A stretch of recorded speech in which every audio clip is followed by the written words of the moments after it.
Hello. Hello, everybody. How is it going? Here we go.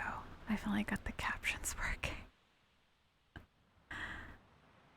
Hopefully the captions will do the best job that they can. Since I am talking softly again today, let me know if the sounds are too loud or maybe too soft. I do have it set so I can hear the wonderful waves along with everybody else. Hope everyone's enjoying it. Hope everyone had an amazing, lovely weekend after getting a very good night's rest on Friday night.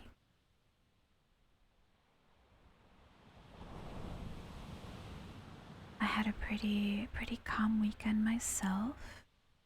I got, some things done, got some gaming in, maybe not as much as I was hoping. There's never enough time for gaming these days. I don't know if anyone else has been. Maybe trying anything new? Any kind of games, perhaps? What is up, Rodcut? How are you? How was your weekend? Yeah, your boomer elf is here. It's true. The rumors are true.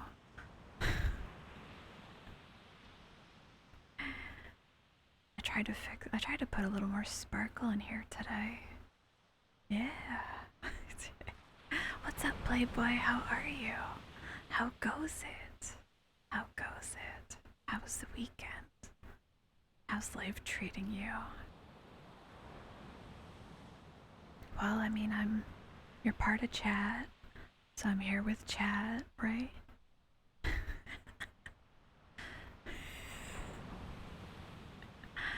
I can't make you do anything. You are your own beautiful person that can make your own decisions. But if you do, it's appreciated. But if not, that's okay too. No obligation to sub. My goodness. Was that? Oh, that's such a cute emote.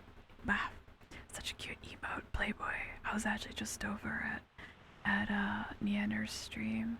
It's always so chaotic. It's like, damn, I can't absorb all this chaos energy right now. I gotta stay on the chill energy. Actually, the rest of this week is gonna probably be a little more chaotic. She's so funny though, she's so funny. The rest of the week is gonna be a bit more chaotic though. Where's the schedule? There it is. Oh, it's not updated. It's not updated. It'd be nice if I updated it. 1 second. There we go. Go wild. Yes, let's go wild. Go wild with the vibes. It's true. You're gonna go eat. I hope you enjoy your eats. You eat something good. Eat well. Enjoy it. I just had I made a little burger for myself a little while ago. What's up, Mikey? How are you? Popcat. How are you? How are you? The rest of this week would be a bit more chaotic. Actually, I have some fun ideas. So there's only some chill today. Yeah, lemon leaf is good with that too. I always check out everyone a little bit. She's so cute though, she's so cute. I'm doing well, yeah. Yeah. I'm a little tired. I am a little tired.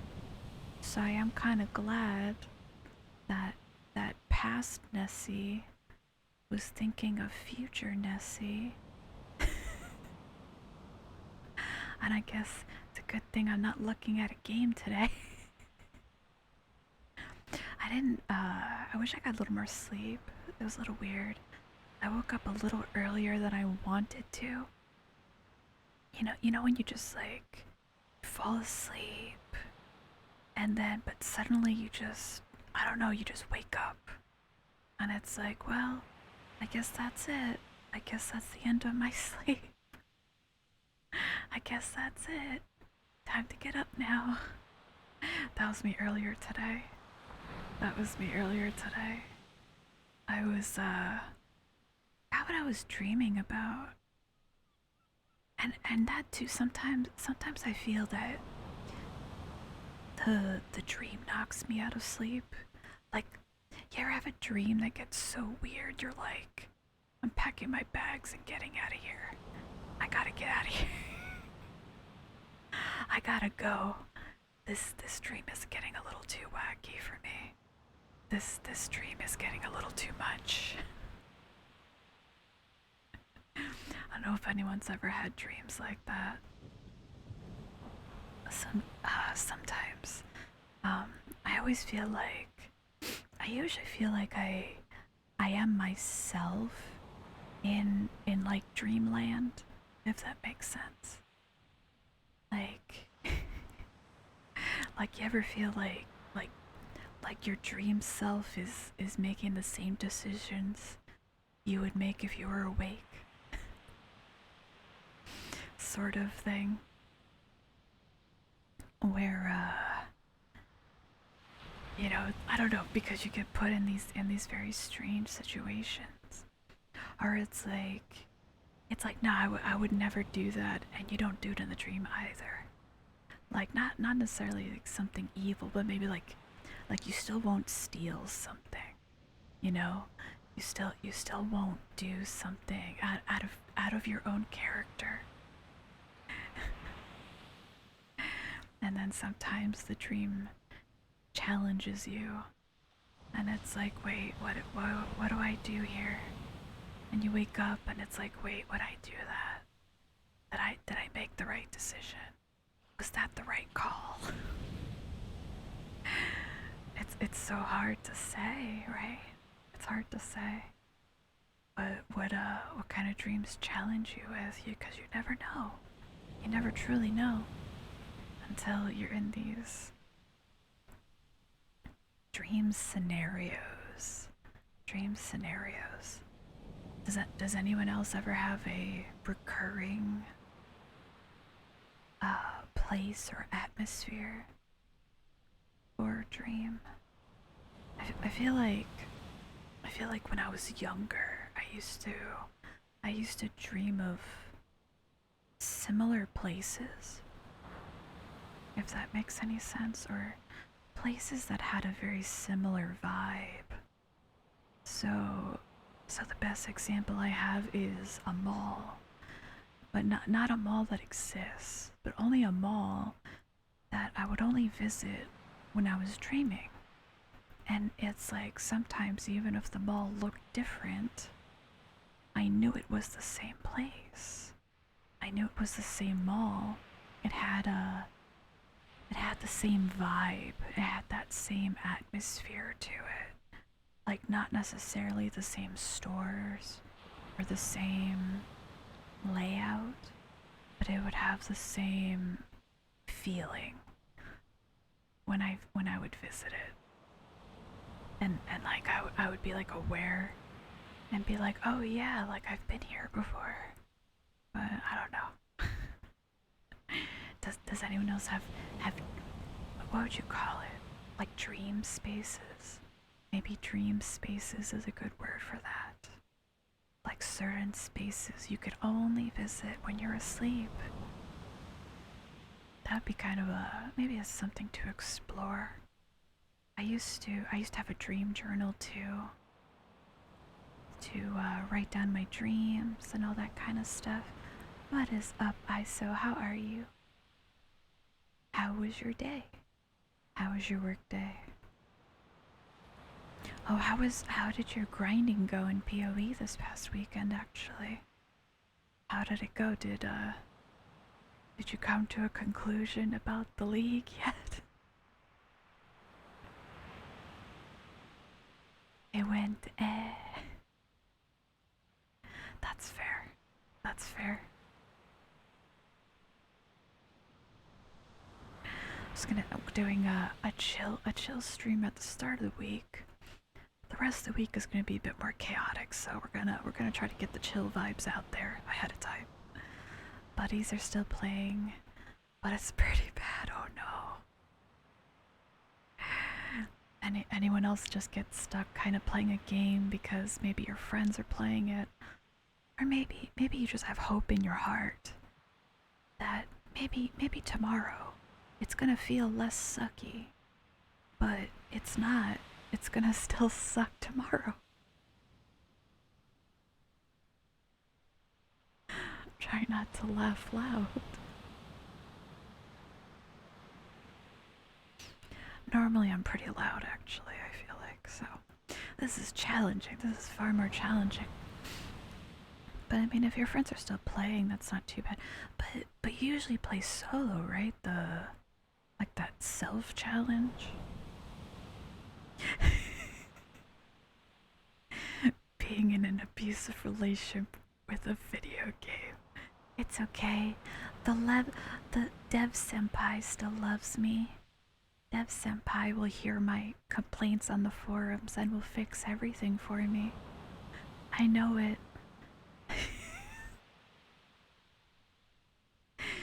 Developer Senpai will hear me out.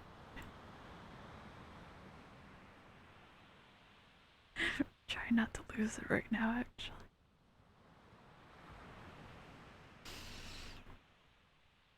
Yeah, it's tough. It's tough when maybe you enjoy a game or even just an IP. You know, like like even they just announced that they're doing kind of like a remake of Dead Space, and Dead Space is an excellent game. The original is fantastic. The original is great, and I'm very intrigued that they want to kind of redo it a little bit. I mean, I guess they just want to revamp it because I guess they can't bother making a Dead Space 4. Because Dead Space 3 was I don't think it was as well accepted. It had kind of like a forced co-op or something. It had this multiplayer something happening with it, and you know there was some other issues with it, but people love Dead Space, so you know it's not a bad idea to, I guess, remake it as long as they don't mess it up. As long as they don't mess it up. So it's hard to say how that's gonna go. It's very hard to say how that might work out, you know, especially when you love something so much and it's like, yeah, it'll be fine, and then it's not fine, and then it's not fine. Or even now with this whole nonsense with Warcraft, you know, people feel betrayed. People feel very betrayed by the company, and their actions of what's happening over there. But I mean, it's not a surprise. It's not a surprise. There's been rumors, there's been talks about it for years now. But now that it seems so official and it seems so highlighted and spotlighted, it's tough for people to accept the truth, I suppose. And you do want to love these characters and you kind of hope that these developers and these creators still love the characters and the story as much as you do. But it's hard to see it sometimes. It's hard to feel that way. It's hard to feel that way. Thank you so much for the follow. Amanda, how are you? Hope you're having a good start to your week. But yeah, it's really tough to know what's kind of happening there. It's kind of happening on the game development side for sure. So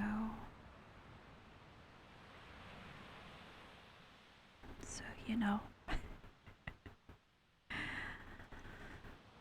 man. You know, like people are hoping so much for the Sylvanas storyline, and who the heck knows what next? Is it a redemption arc? Is it a BS arc?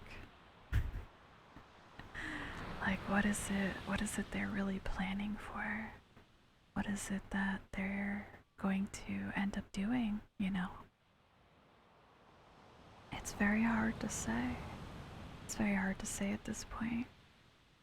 And then, you know, then there's rumors that they're barely even working on the next patch now. But yeah, you know, hopefully developer senpai will hear the cries in our hearts. We can only hope sometimes, I think.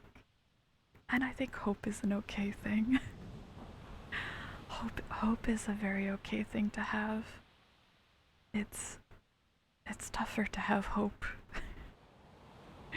I would say. So, you know, makes sense to, I don't know. I don't know where I'm going with that thought, but I hope everyone's having a good time so far. I debated setting up a barbecue. I debated setting up for a barbecue hour, maybe some other time. Maybe some other time. I have some limited options here. I have some limited options. I don't have a proper room set up, you know? So I've OD'd on the copium in hopes. Oh no, are you stuck in the Titanfall 2 drama? I'm so sorry. Yeah, that's another one, right? That's another one. Oh, Team Fortress, sorry. But yeah, Team Fortress, they haven't had an update for forever, right? Yeah. I've been hearing a lot about the Titanfall drama, so TF reminded me of that. With the whole Apex getting hacked. Just to spotlight the problems with Titanfall. Imagine being so frustrated to hack a second game just to be heard. Just to be heard by developer senpai. It's crazy. It's crazy, honestly, right? I couldn't believe it when I first heard about it.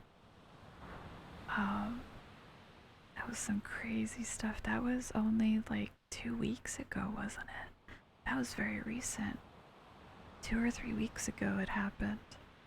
Apex was literally hacked by Titanfall players. So frustrated, so incredibly frustrated that their game and servers were almost unplayable, right? I think that was a big part of the problem. Yeah, it is unfortunate. It's kind of unfortunate. It's almost one of those situations where you kind of have to wonder, like, are they actually going to fix it? Are they actually going to fix anything? Like, that's tough. It's tough when you know, like at the start of the conversation, when you love a game, or when you love even the concept of a game so much. Like, look at the drama of also, like, Yandere Simulator, where people were waiting and waiting and still sending money and still supporting and just getting nothing. Just getting nothing, right? But I mean, it's a pretty good example of, I guess, copium. Copium at work. Copium at full force. Coping and hoping at any sort of update, at anything to be put into their laps. Just any kind of update. I think another probably good example, and not even just games, is Kickstarters. There's a lot of drama with Kickstarters, and a lot of people felt very betrayed by invention developers, inventors. I don't know what they'd be called. I feel like there's another word for that. Abdel, what's up? How are you? How are you doing at the start of your week today? We're just chilling by the beachside and chatting. There's a lot of I was starting to talk about Kickstarters. A lot of drama that has to do with waiting for updates, especially, you know, or thinking something is going to be the next big thing. The next big thing is happening, and I'm gonna put my $10 towards it. Yes, a real VTuber anime girl. It's true. It's true. If you're not familiar with it, I am a VTuber, a virtual avatar. But yeah, I think that's something people get caught up in as well, right? Where they see this amazing idea, and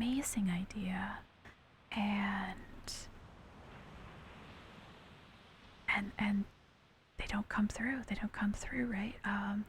There's a lot of that happened with video game related stuff. What was the what's it called? It was that weird. I feel like it's been so long ago, I don't remember. I'm smiling all the time, my dude. We're just chilling. I don't do requests. Just chill, my guy. Yeah, it's been a lot of Kickstarters that don't pull through. There was one actually that I that I helped kickstart a couple of years ago, and it was like a coffee related it was a French press. And we put down, I think it was only like $30 or something. It was only $30, but I never got my item. And it sucked.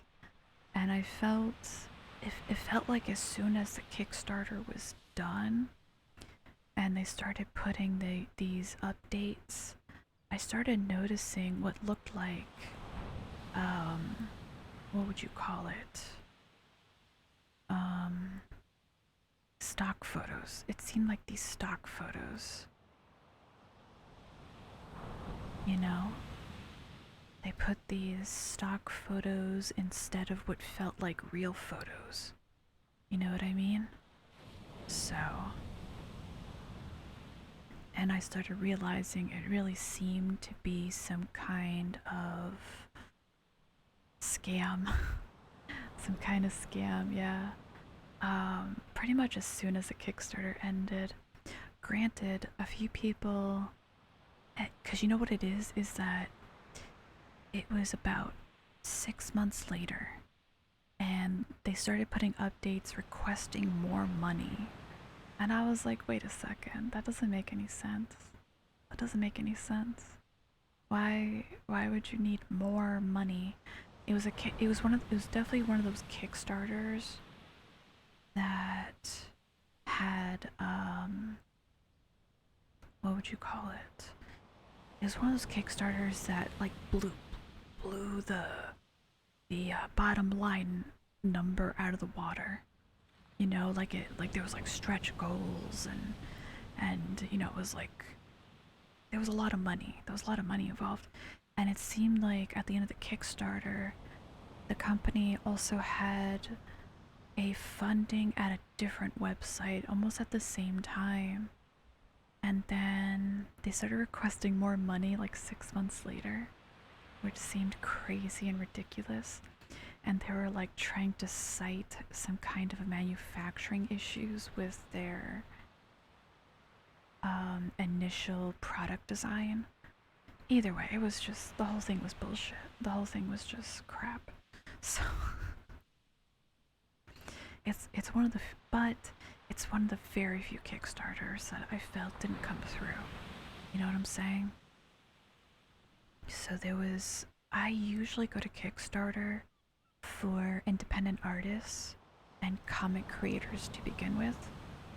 Like, I've kickstarted, I think, maybe over like 60 things at this point.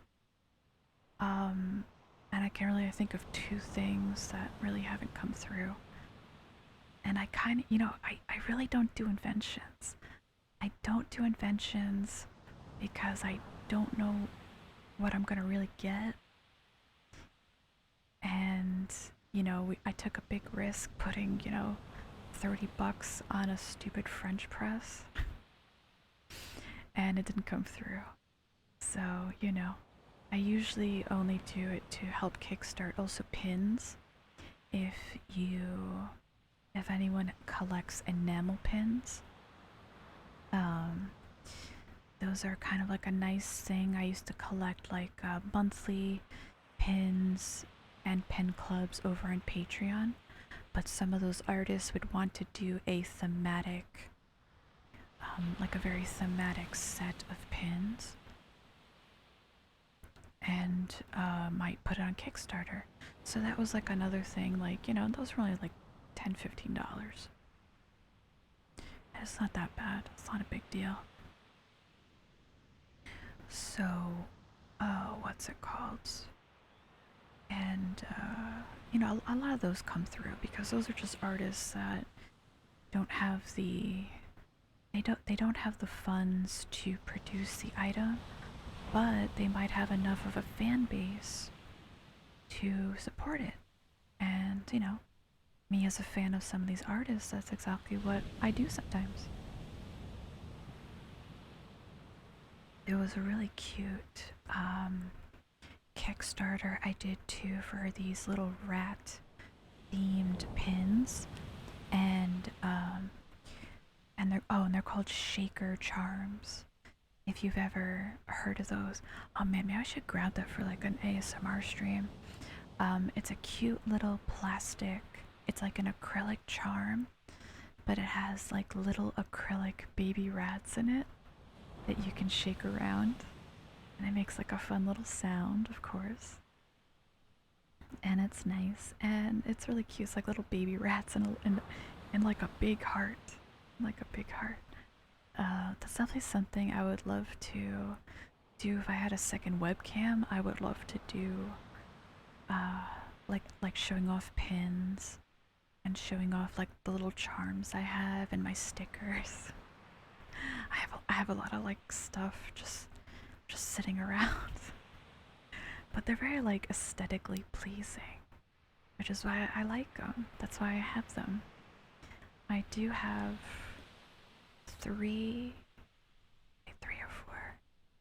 I have 3 pin bags for they're called Ita bags, actually, technically. ITA, Ita bags, which actually, it's just kind of like a fun name. It's actually supposed to stand for almost like ugly bag. Because it's supposed to be you decorate a bag in pins or a theme. Something like that. So, what is up, Arthur? How are you? How's the start of your week? How's it going? Just talking about pins and other stuff and Kickstarters right now. And I have a bunch of, I have a couple of thematic pins. Well, I have one thematic bag that is, it's my waifu bag. It's my narrow bag from Fate Grand Order and Fate 𝗙cie𝗹𝗹liche and all that. All's going well, hope yours is the same. Yeah, we're just chilling. I'm just chilling today. I'm a bit tired, so we're just gonna hang out for a bit, catch up, talk about some things. The rest of the week would be a little bit more chaotic. Thank you so much for the follow. The rest of the week would be a bit more chaotic. I'm going to be doing some gaming on Wednesday and Friday. And then I think I'm starting to think of what to do for the first week of August. And maybe for my August schedule, actually. I'll probably do... I'm trying to decide what day of the week would be best for maybe like chill streams like this, like chill chatting ASMR streams. I haven't decided if I should do Mondays or Fridays. Fridays might be nice because it's kind of like that end of the week. Maybe it might be nice to do something different for Friday. And then keep Monday, Wednesday for a little more gaming. Haven't decided yet. Yes, let me know, chat, if you like Fridays or Mondays better for a stream like this moving forward. Might be a nice thing to do. And maybe some other thematic stuff. I'm thinking about bringing back my cafe. I did a cafe for Thanksgiving that turned out really well. I wonder if something like that might be nice to do, like maybe like a maid cafe / waitress stream. Maybe more of like a role play sort of thing. That might be nice. Might be fun. I was actually looking at a free Live 2D model earlier today that was actually like a little maid that maybe I could use for a stream like that too. You know, because currently I am 3D, but I've been having some problems. I've been having some medical things going on that's been holding me back finishing my model update. But once the model update is in, then I can do outfits again. Then I can do other outfits again.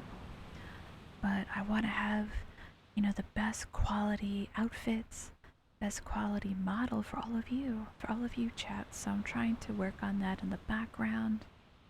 So we'll see how it goes. I might do Fridays. We might do Fridays. It's alright. I just had I had a bit of a tough July because I was getting a side effect of migraines, I think from a medication. So it happens. It's alright.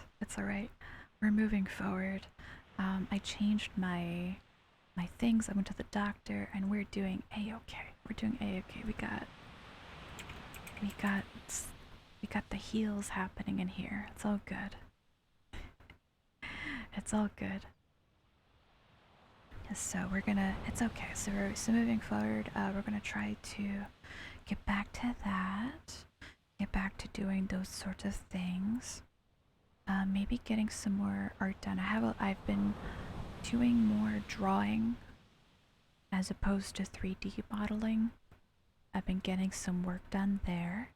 So there's still some things happening, always all the time, updates happening, experiments. I'm actually testing out some voice plugins today. So I'm gonna try to listen to Friday's stream, and then I'm gonna listen to this stream, and then see if maybe there's a big difference. Hopefully. It's very hard to tell. When I'm live, at least. When I'm live, it's very hard to tell, but I'm always looking for feedback. You know, anything constructive. You know, if you want to change my hair color, that's not up for discussion right now. But you know what I mean. We're just here to have a chill, fun time. But yeah. So yeah, I'm gonna decide a little bit on August and all that. So thank you very much, Arthur. Thank you. I appreciate it. I appreciate you being here. Kind of experimenting. I don't always do these kinds of streams. Usually I'm kind of loud. Usually I'm a bit louder. So, little more wacky. I like to be a little more entertaining, but I'm trying to have a nice balance. A nice balance of some chill and some chaos. Little chaotic chill here. So, hopefully moving forward, I'll have a little more stuff like this. Currently I'm thinking of Fridays though. I'm thinking of Fridays. But I always do have my schedule on my Twitter and on my Discord if anyone's looking for any type of particular content that I do. So yeah. So otherwise we're just chilling. What were we talking about before? We're talking about Kickstarters and pins. Oh yeah, I was talking about pin bags. I have one thematic bag for my Narrow that is really super cute. It's super cute, but it's definitely the definition of what an Ita bag can be, because it's very much just a hodgepodge of one character all throughout this window panel on the bag. And but it's nice. I usually bring it out for conventions. I think it's most appropriate to bring out to anime conventions and that sort of thing. You know, because it feels like, ah yes, my people. Ah yes, my people, you know.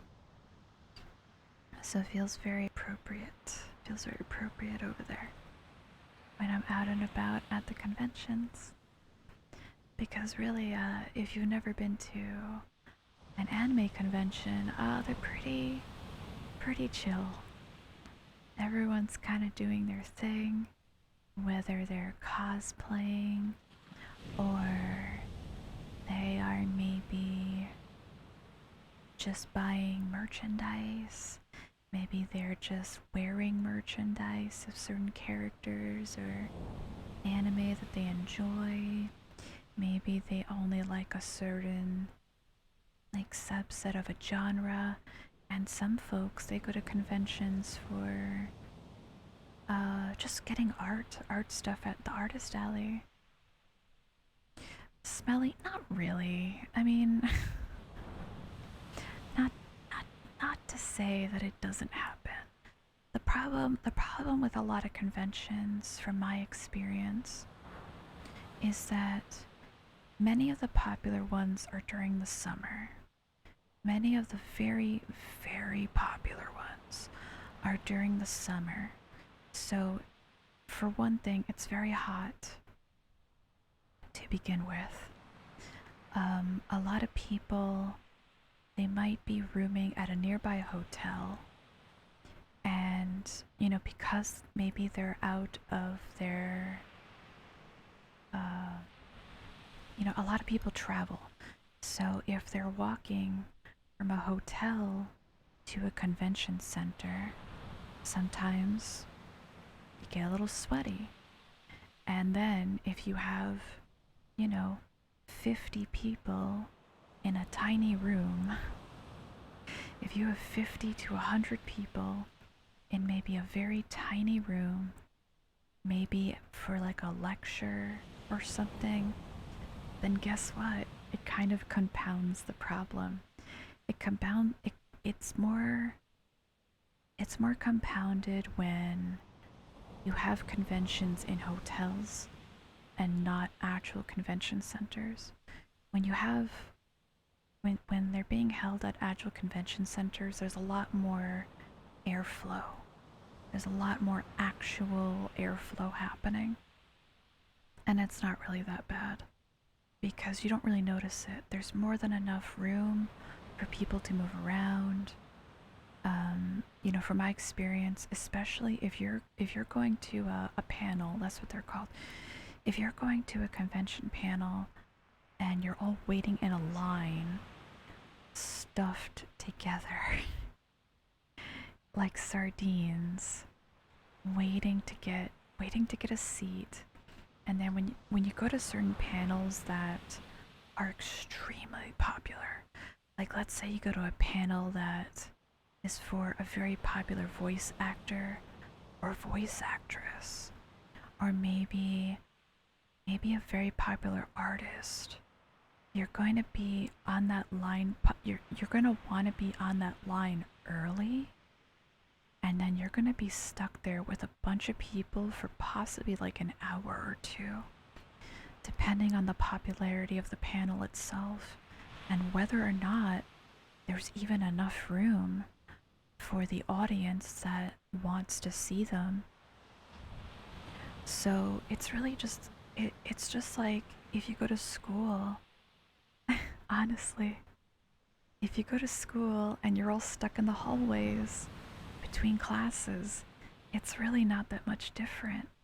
It's just the fact that everyone's rubbing against each other and, passing each other in very small hallways in not there's not that much airspace, there's not that much airflow. So it's not so much that people are smelly, but it's that if you have hundreds of people put together, then yeah, you're gonna smell. It's gonna smell human. It's gonna smell human. It's just how it is. It's just I've been to quite a few of them. One of the early conventions that I went to was actually held on a college campus. So because it was held on a college campus, different panels were actually held in different parts of the campus. So you have dozens to hundreds of people walking around, and this was even still this convention that I'm thinking of in particular happened in the springtime. So it was about, I believe they held it in March or April. And even at that time of year, when you have that many people walking around between this large campus, it wasn't a small campus, it was a large college campus, sorry. Not a campus, my goodness, I can't talk. When you have that many people in small rooms, because then you're stuffing these people in these basic college lecture halls, which some of them are very tiny. I remember going to this one panel that was on leatherworking. So, it wasn't a big room, and they didn't give them a big room because they didn't expect that big of an audience, quite frankly, which is understandable. You want to have those big rooms set up for the binge watching anime sort of things, so it's understandable. Exactly. And then we're not even talking about cosplayers. A lot of cosplayers have to be very careful in the summer. Very careful depending on how many layers they're wearing. It's you know what I'm saying? And that's the thing, is that the only times it felt like maybe certain sections of the convention smelled was really people that were in tournaments and they were stuck in that room all day. So, and I think that's why, like, especially video game tournaments, is that usually you have to wait. You have to wait for your, what's it called? You have to wait for your matches. You can't miss your match. So you're stuck. Sometimes these tournaments would be stuck in these small rooms. There was a convention I went to that I had a friend who wanted to be part of a tournament. So we went to visit him, like halfway through the day, and yeah, that room stunk. But it's not because of one person or two people, but it's because they had 20 20 to 50 people stuck in this tiny room, you know? And that convention was in a hotel. So, you know, they had bigger stuff happening in the big ballroom sections of the hotel, but then they would have tournaments in literally like in an area that looked like a hallway, you know? So, you know, it's not to say that some people don't need a shower. There's a handful of people that definitely do not take care of themselves. And it's unfortunate that everyone hears about that handful of people. It is true. There are a handful of people that ruin it for everybody else. But a majority of the time, it's really not too bad. It's really not too bad at all. You just have to be realistic. It's really no different than, you know, heading to school and you're stuck with so many people in the same classroom. It's about equal, I would say. It seems like quite an oversight on the organizer's part. Yes and no. Yes and no. Sometimes, there's a lot of factors. There's a lot of factors involved when it comes to a convention. A lot of conventions are run by not-for-profit organizations, actually. You know, a lot of conventions are actually run by folks that simply just want to have a safe space for convention goers to visit for their hobbies. So because of that, sometimes there aren't enough funds to rent out as much space as they would like. Sometimes the hotel might only give them a certain amount of space or a certain amount of rooms, depending on what they rented.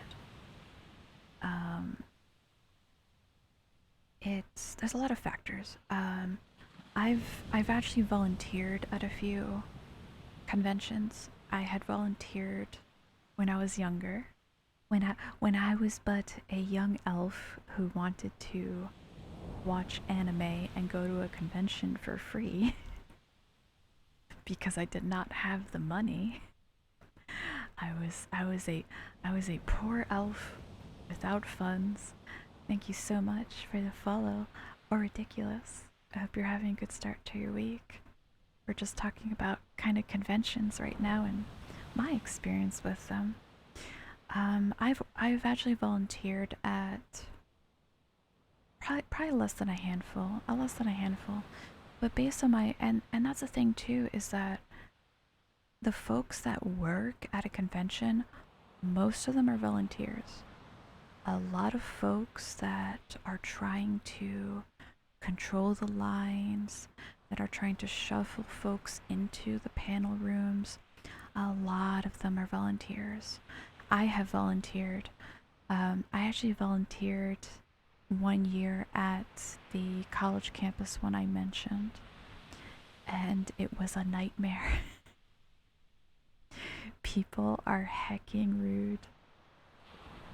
People are very rude. People want to go where they're not allowed.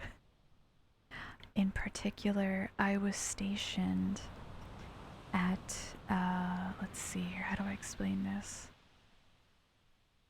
So a big part of conventions is where, oh my gosh, I'm trying to remember the right terms here. So when you go to convention, there's usually my gosh,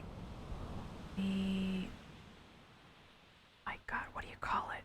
Like where they sell everything. Where all the big names set up to sell their goodies. So you have folks that would just want to go buy stuff, right? So in this place, there was an entrance on one side of this large hall. I think it was actually a huge gymnasium. and I was stationed at the exit. So that means that folks that wanted to come through, I had to redirect them to go to the other side to where the entrance is. Sounds simple, right? Yeah, no.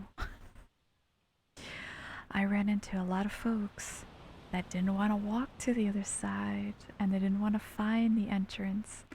They wanted to fight me. They wanted to push through me. They wanted to push me aside where I was stationed at the top of the stairs of the exit. Yeah, they wanted their own entrance. They wanted to go down and buy their stuff right there, right now, and they were very rude to me. Not the majority of people were not. But let me tell you, the people that were rude, I'm not gonna forget. Yeah, so it was almost like a retail experience where I have to, try to explain to people like, no, you can't go down these stairs. You have to go down the stairs on the other side of the hall. And yeah, they wanted to fight me, and they were very super rude. They were very, very, very super rude. It was not fun. like you think, oh, I'm gonna volunteer at a convention. I'm gonna get free pass and do my hours because I forget exactly. I think I had to put in like 15 hours or something. It was really almost like a job. You had to put time in order to get your pass refunded. I think that's what it was. I think I paid for the pass up front, and then if I volunteered a certain amount of hours, I was able to get that pass for free. So, but yeah, it was an experience. I'm trying to remember. It's been so long. It's been so long, honestly. I haven't had a volunteer in a long time. Since eventually I started working and paying for my passes and then just enjoying the convention. But yeah, a lot of folks that work at conventions are volunteers, so please be kind to the poor folks that are just trying to have a chill time at the convention. Everyone is just trying to have, some fun. But yeah, it was very strange. It was very awkward. It was very awkward, dealing with very random rude people. And it's, some of them I just, like, I'm not gonna physically hold someone down. Some people I let through because whatever, they just can't have a stampede of folks, going down the exit because the way it was laid out, it was stairs. And you can't have folks, walking downstairs when a bunch of people are using as an exit and coming up the stairs. It's like a road. It's like a road. You're supposed to be going down one way, not the other. Some people just don't want to follow the rules. So it's definitely pretty wild. It's definitely pretty wild. But yeah, but conventions are fun. Like I was saying earlier, conventions are really a place to let loose. You want to let loose a little bit. It's definitely freeing. The last convention I went to was actually right before COVID. It was actually Anime NYC in New York City. It was a lot of fun. It was the first time that I had been to a convention in years. And it was nice because it's like you can kind of just enjoy your hobbies and what you like. You can just be like super nerd, super weeb for the weekend. And it's fun. It's fun because you are surrounded by like-minded people who are also just trying to have a fun, chill time. a fun chill time. So it's, you know what? It's almost like if everyone is almost part of a club and everyone's meeting up, you know, for like your after school club for the weekend. If that makes any sense. It's kind of like that because you're all there for similar reasons. Everyone's just trying to chill. Maybe, you know, some people enjoy the cosplay, some people enjoy photography. One amazing thing I noticed when I was at Anime NYC was how many photographers were there.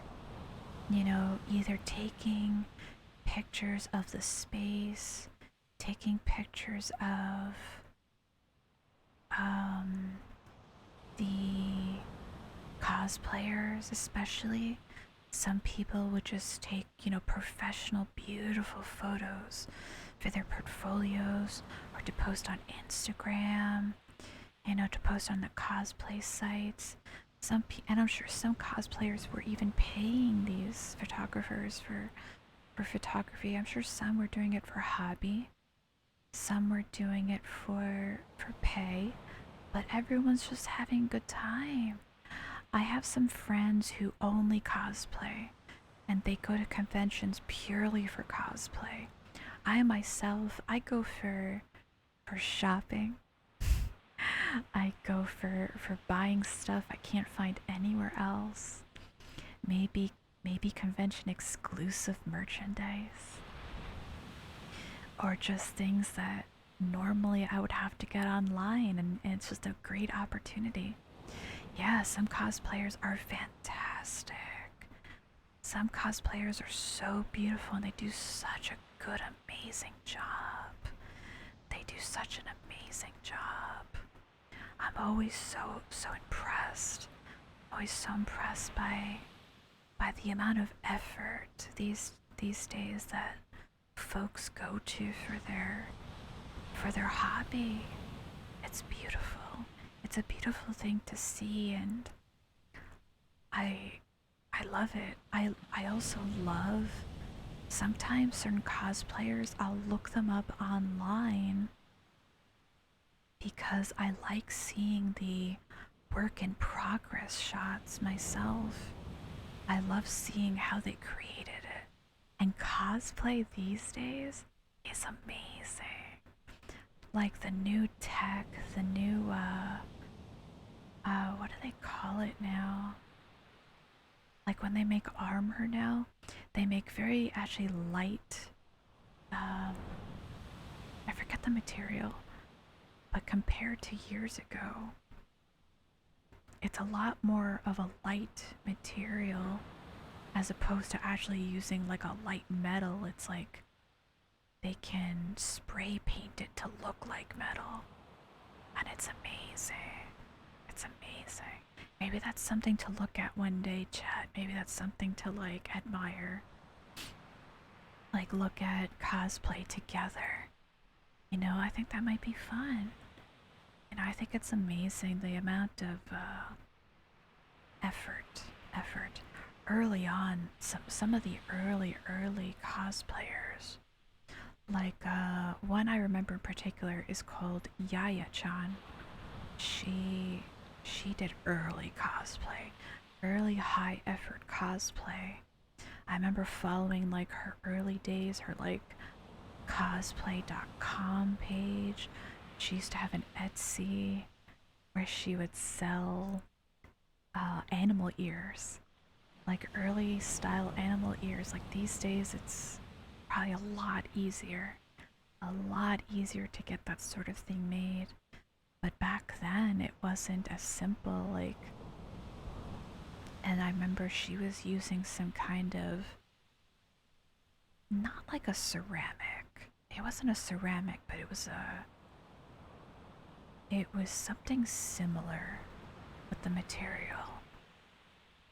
You know, this whole talk is just triggering memories for me.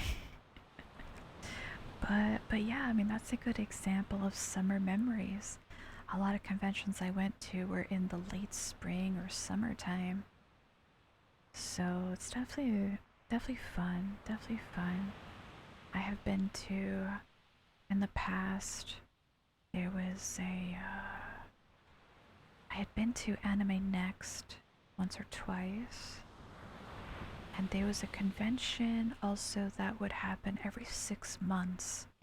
I can't remember the name this second. It was more of a gaming one. And that's the thing too. Like, there aren't just anime conventions. There's conventions for everything. For everything. Some conventions meet yearly. Some conventions meet maybe every couple of years. So like I mentioned earlier, a large majority of conventions are run by not-for-profit organizations. So that means that a lot of conventions are run by any funds that they can accrue, and that possibly means that there might be hiatuses in between, or unfortunately, in some cases, some conventions need to shut down because they aren't raising enough to have, next year's convention in order to rent the space. Some conventions need a lot of space. I remember some years ago, man, I don't remember how many years now. I do not recall how many years now. But there was a convention for Xena, Warrior Princess. That was a very long-running show on TV that was, about Xena that would run around having adventures. And there was the secondary character, I believe her name was Gabriel, right? I'm trying to remember offhand. I might not be remembering it correctly. But there was a convention some years ago because because the show was made years ago, Xena and Gabriel didn't have any kind of official relationship in the show run, but it was kind of inferred, you could say. It was inferred that they were together, or at least that they loved each other to that point.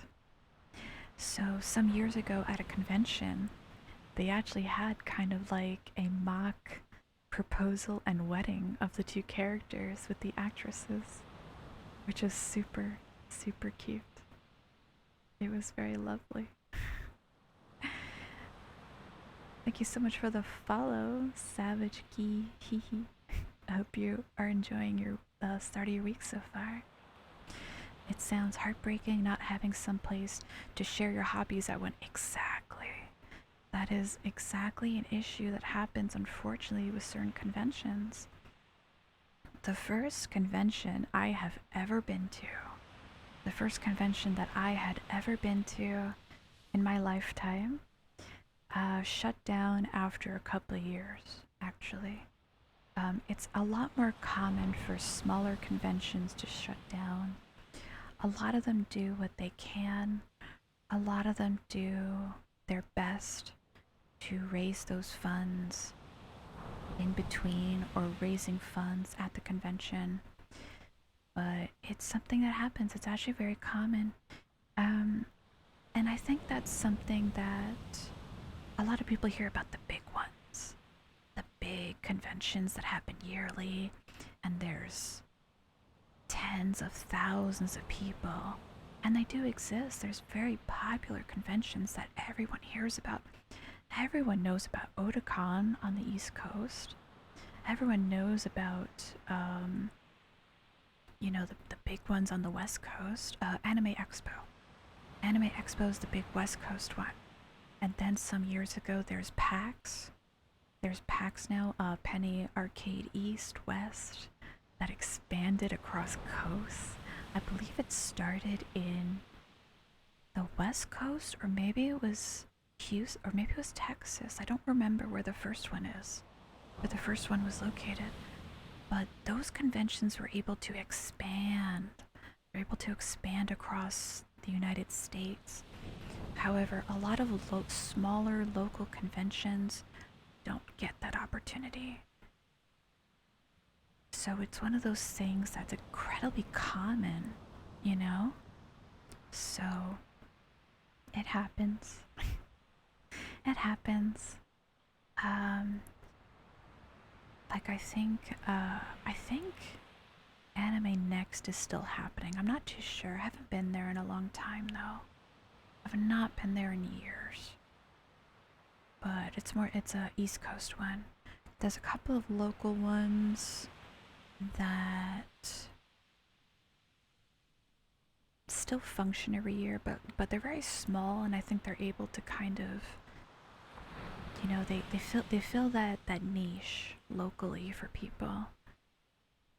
And that was a big thing with last year, where a lot of conventions had to either, you know, outright cancel or push back.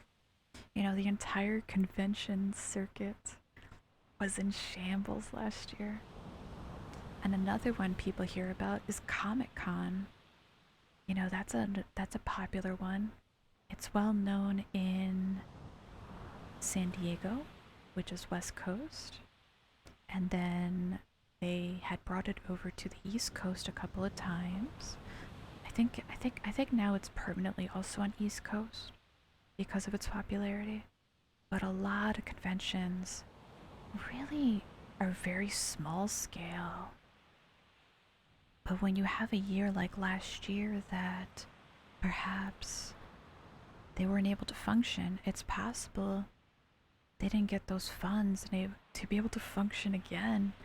You know, everything was so pushed back. The whole convention circuit was in shambles. And maybe that's another good example. A lot of those bigger conventions were able to host virtually, online. They're able to adapt. But not every convention was able to in comparison, you know? So it's definitely a thing. It's definitely a thing to keep in mind. You know, with because a lot of people prefer the smaller local ones. You have a very tight-knit community, and then sometimes you run into the same folks in the same local conventions. So you kind of have these convention friends that you can see throughout the convention circuit. It's very common in the cosplayer community that they have their own after parties, their own hangouts outside of the convention itself. That may be, you know, it's really its own culture. It's its own subculture. To be honest, it's truly its own thing, you know. But it's fun. Bottom line is conventions are a lot of fun, and there really is conventions for almost everything out there, you know? So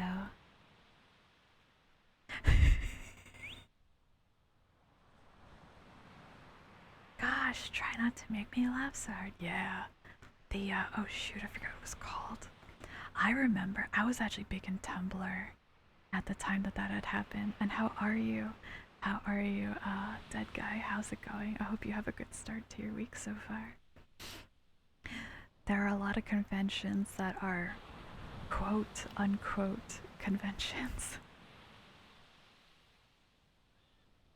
that take the name of convention and is really just, we don't know. We don't know what it was, but I think everyone can agree that it was an experience. I think that is the one thing that everyone can agree on, is that it was an experience. Yeah, the Tumblr con. I was actually very active in Tumblr when that had happened. I remember refreshing I don't even remember what it's called now. My follow page. I don't even remember. It's been too long. I remember seeing the pictures people were posting and checking the tags. And man, yeah, that was a disaster. You know, and that's why a lot of that's one reason why a lot of local conventions do shut down. Some people don't know how to put on their pants, let alone organize a convention. Thank you so much for the follow, Anthony. I hope you are having an amazing start to your week so far. Yes, the super hawk. Oh, super Hulakian. I remember, like, I have never watched an episode of Doctor Who in my life, and I feel like I know everything about Doctor Who because of Tumblr. Only because of Tumblr.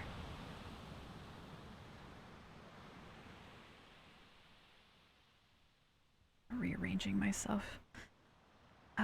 Yeah. everything I know about Doctor Who and the angels and the TARDIS and all of that I knew from back then. Tumblr is a hellscape. Tumblr, I feel like, I don't know how it is now. It's been a very, very long time since I've been on Tumblr. Actually, I think I got an email.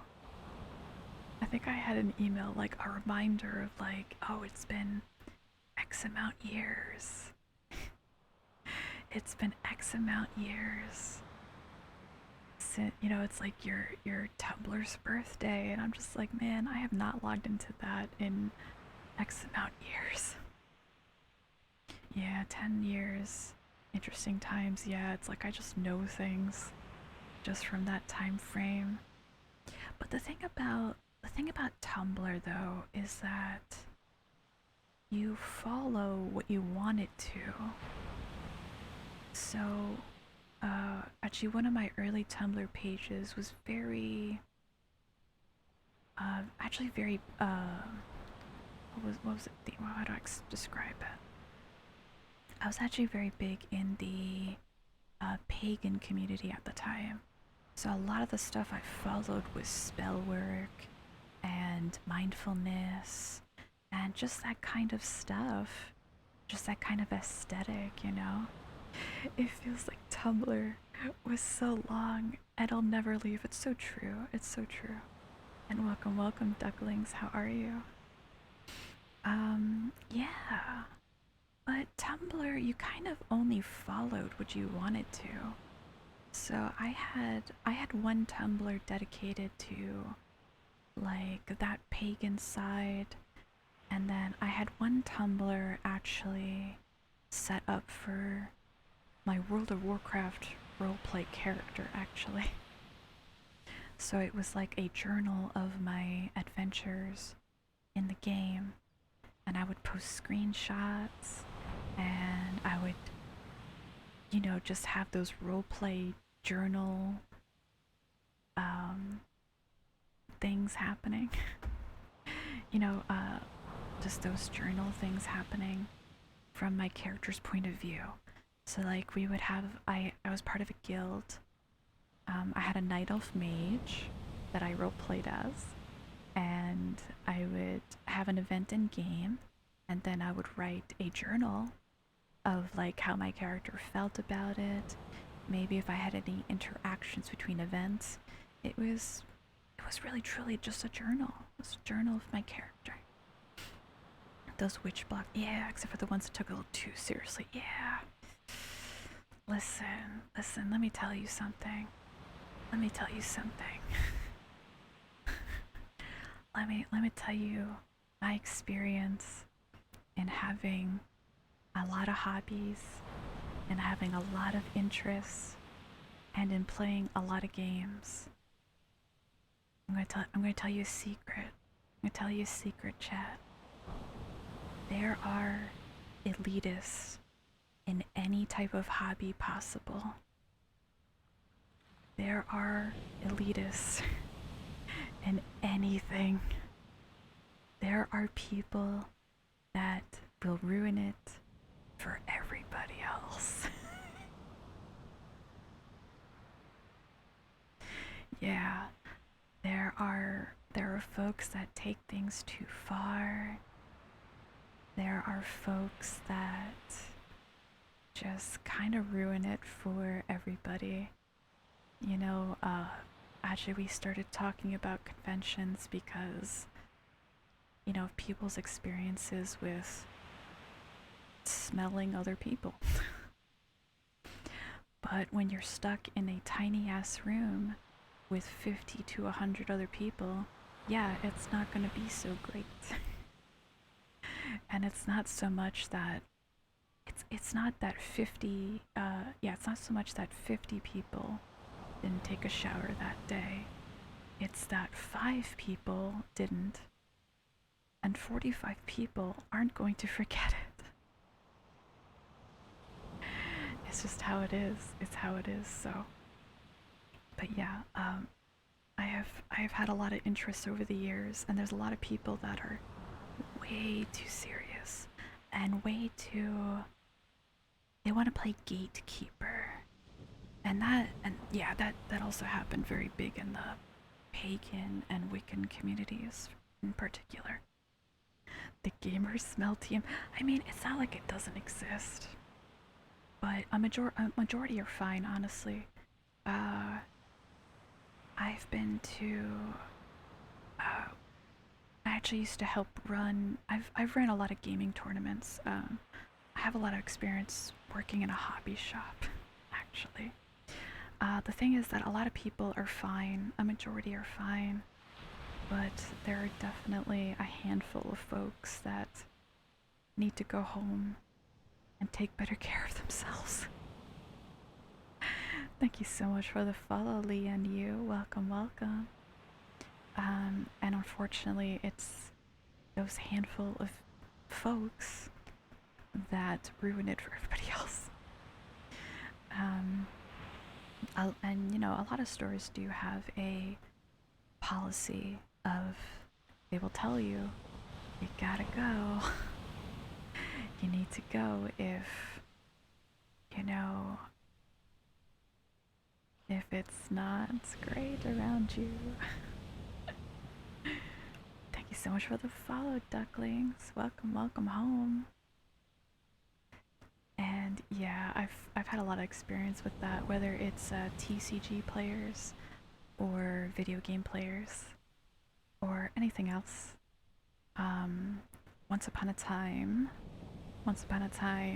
I was also a vegetarian and a vegan, and everyone talks about PETA. I know, they're a nightmare. They are a nightmare. And everyone talks about the folks that only talked about being vegan. I know. Trust me, I know. I always kept to myself. Even at family gatherings. If I had to, I would just bring my own food. It wasn't that big of a deal to me. It's really not that big of a deal. But it's the elitists and the gatekeepers in anything that ruin it for everybody else. Yeah, it's become cosplays as Deodorant Man, and it's just a guy handing out soap and deodorant. Yep. I've heard of that happening at the bigger conventions. It's not a bad idea. Honestly, it's actually kind of interesting the way that things have turned out in such a way that we'll call each other out. Yeah, and that's the thing is that, you know, there are vegans that make it everybody's problem. Like I didn't care. I was the only vegan in my family for 2 or 3 years. And I don't know, I just kept to myself, and honestly it was everybody else that bothered me in my family. Like, if I was at a gathering and I would bring my own food. I would just bring my own food to heat up. I didn't bother anybody. You know, but then I'm eating my food and everyone's asking me questions. And I'm like, can I just eat, please? can I just eat? And y'all can just talk about something else, please. So it goes both ways a little bit. It's definitely gone both ways a little bit. But it's definitely unfortunate that everybody knows about the folks that will, you know, throw paint on people wearing fur coats. Non-meat due to being they make a big, yeah, that's the problem. I've dealt with it, yeah. You know. And I remember when I was initially like a vegetarian and learning about organizations like PETA and all that. You know, at first it's like, oh, it's not, you know, I was like, oh, that makes sense. Like, there's an organization. But then you look at their practices and they're out of their fucking mind. PETA is crazy. They have crazy campaigns. Crazy campaigns. It's not logical. What they do is not logical, and it almost seems like satirical sometimes. Like, it's like they want to do what now? Hey, what's in your food grass? You know you're gonna die if you don't. Yeah, I went to my family's for Thanksgiving, so I brought my own like tofurkey thing is what they're called. And all I had to do was just throw it in the oven. You know, it was just it was tiny. It's like tiny. It's like the size of like your hand. And I just needed to heat it up. And I'm just like chilling and I'm eating. And it's like everyone's asking me questions and I'm just like, look, I don't know. I just picked it up at the market. I didn't make it.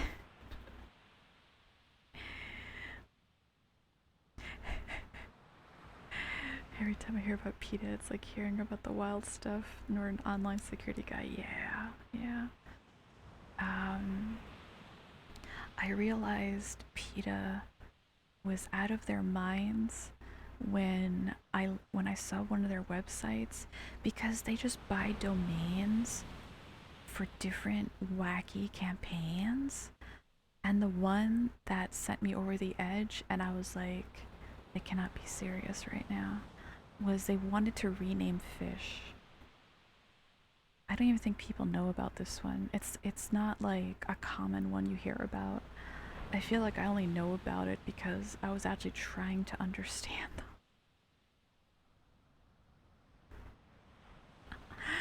They wanted to call fish sea kittens because kittens would mean that people won't kill kittens. I'm not even joking. I'm gonna get the website for you. I'm not even making this up. I swear, I'm pretty sure. I'm pretty sure I found the website not that long ago. Yeah, it's still here. Yeah. I wonder when it was first posted. This is from years and years and years ago. Not even joking. Yeah, this article is from 2010, just to give you an idea. Not even joking. Yeah, that article is from 2010, just to give you an idea.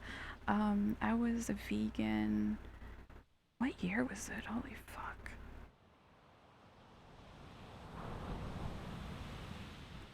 A long time ago. So let's leave it at that. Fish are now cold water. Yeah, they wanted to rename fish to sea kittens. Not even. They're crazy. Once I saw that, I'm like, they're out of their minds. They cannot be for real. And unfortunately, they are well known to not do kind things to animals because of their shelters. I'll just leave it at that. Because unfortunately, it's very sad. Fish knuckle. Anti-animal. Yeah, they just make up stuff. People using phrases like two birds with one stone because it was anti-animal. Yeah, exactly. It's almost like it's sensationalist, right? Like they're wacky. It's crazy. It's crazy.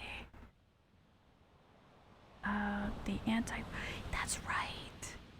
The anti-Pokemon game. Yes. Yes. they just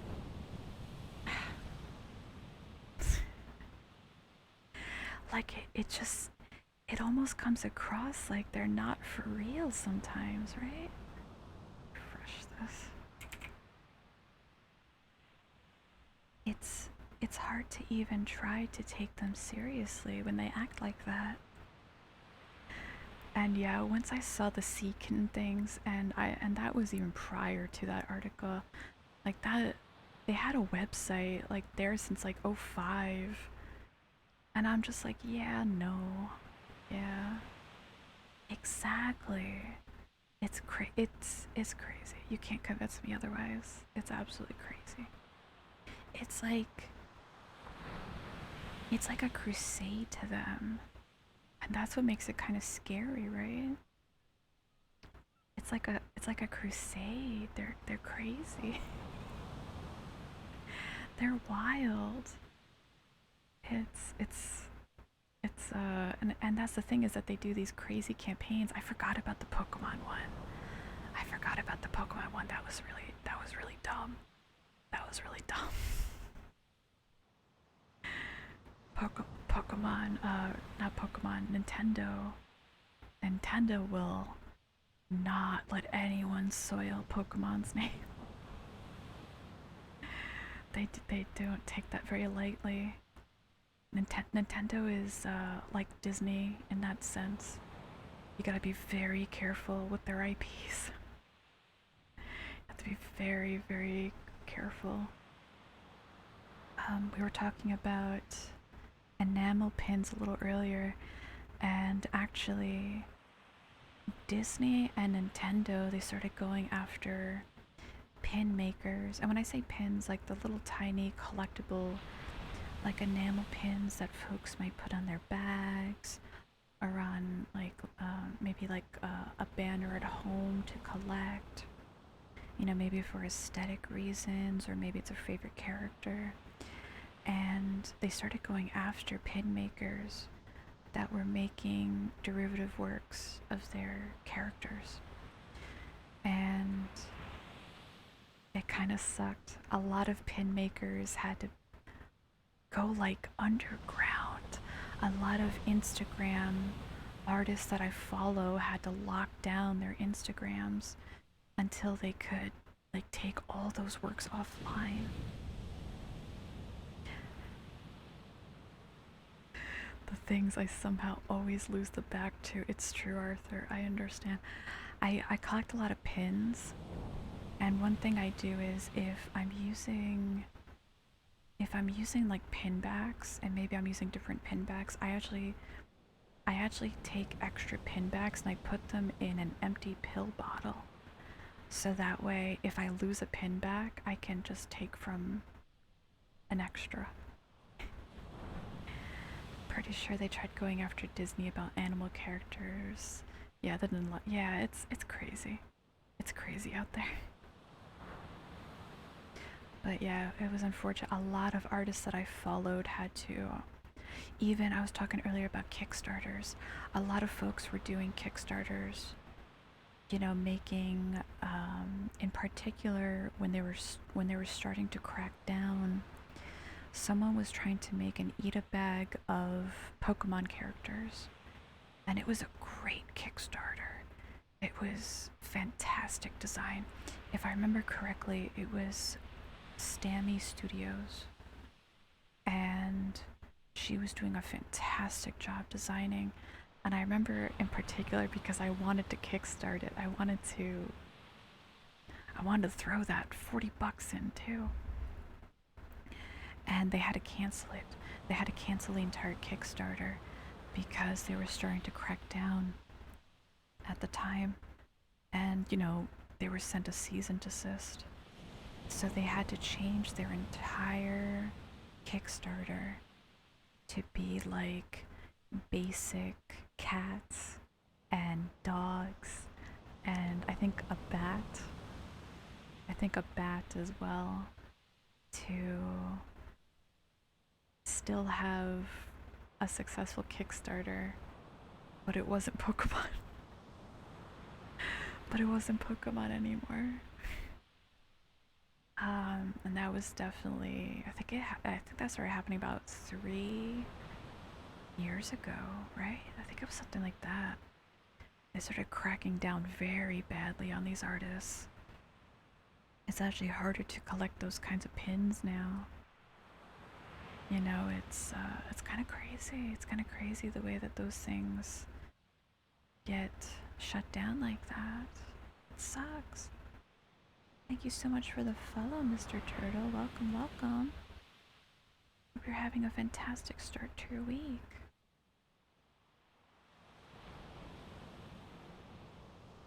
Nintendo really tries to monopolize Pokemon. It's sad.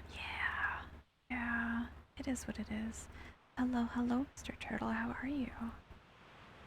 But yeah, it definitely just sucks. It sucks. I felt like, I think, yeah, it's that, it is the fact that a lot of artists were making a lot of money. And maybe not like a lot, you know, how do you say? Probably not even a lot in terms of like, definitely not like millions, but you know, they definitely were making, you know, probably like a couple hundreds of dollars, you know, in campaigns and pins and stuff. But yeah, they definitely did not want other artists to have their hand in the bucket of money anymore. Is definitely the best way to look at it. That's for sure. That's for sure. You know, Nintendo and Disney are definitely very protective. They're definitely helicopter parents. Oh, also, if anyone, I don't know if anyone here watched Loki on Disney Plus, but when that started, and on, I believe it was redbubble.com, which, if you aren't aware, it's a website that artists can upload their own art to be put on posters and shirts and prints, things of that nature. And some folks were starting to get warning emails about possibly having something of the intellectual property of Marvel, maybe because it was referencing Loki, the god, because it is a Norse god, but not necessarily the character from Marvel, you know? And a lot of folks got extremely upset over that. There was a couple of articles about that. I don't recall if that was resolved currently. I think some folks had a misunderstanding with their emails, but that was another thing. So yeah, Disney was cracking down, or possibly starting to crack down on those artists as well. So it's very unfortunate. It's very unfortunate that, you know, they don't want, it's tough. It's tough these days.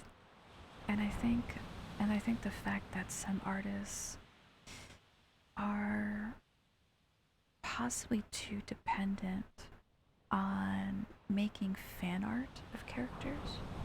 It's been kind of this, I think it's more of an ongoing thing in the anime artist community, I would say, where a lot of folks focus on making fan art and prints of fan art, and then not so much the original work. And I think some conventions, it's funny, we're like looping around the same topics, but honestly, it really is all interconnected because it's all part of the same hobbies and family system, where some conventions were actually requesting artists have a certain percentage of their artist alley work be original work.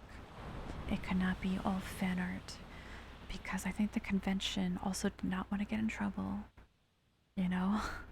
Because I have a feeling some conventions were starting to possibly get in trouble. So Yeah, I mean, some people do amazing fan art, don't get me wrong. But yeah, some conventions didn't, were trying to, be careful. Be careful. I think some conventions didn't want to be shut down because of the bigger lawyers out there in play that wanted to, you know, send out cease and desist letters because these centers were allowing, it's like they were allowing this thing to happen. Like, it's kind of crazy. You know, a lot of crackdowns in the fan artist, in the fan art community. And I mean, there's always going to be special work, special type of work, you know. Always has been. Always has been.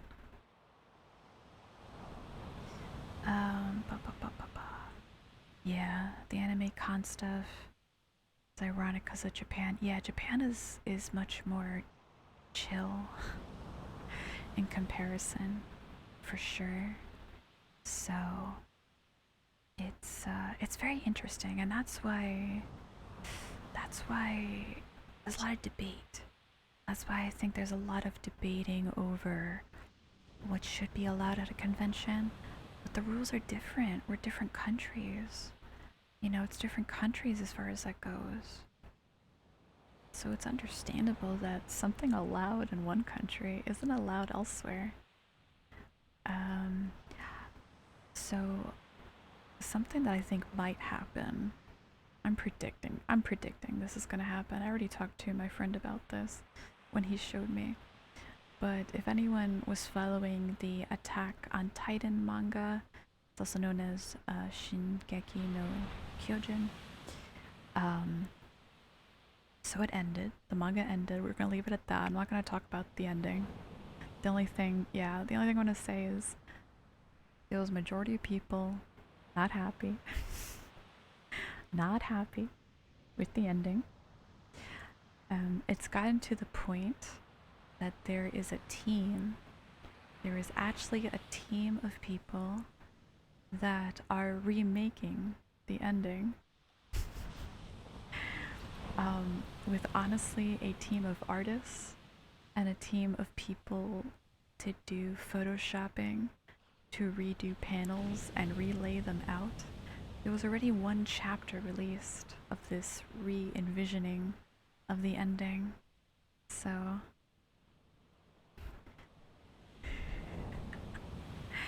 it should go on the edge. The beach ball goes to the edge. It does on my screen. It's funny.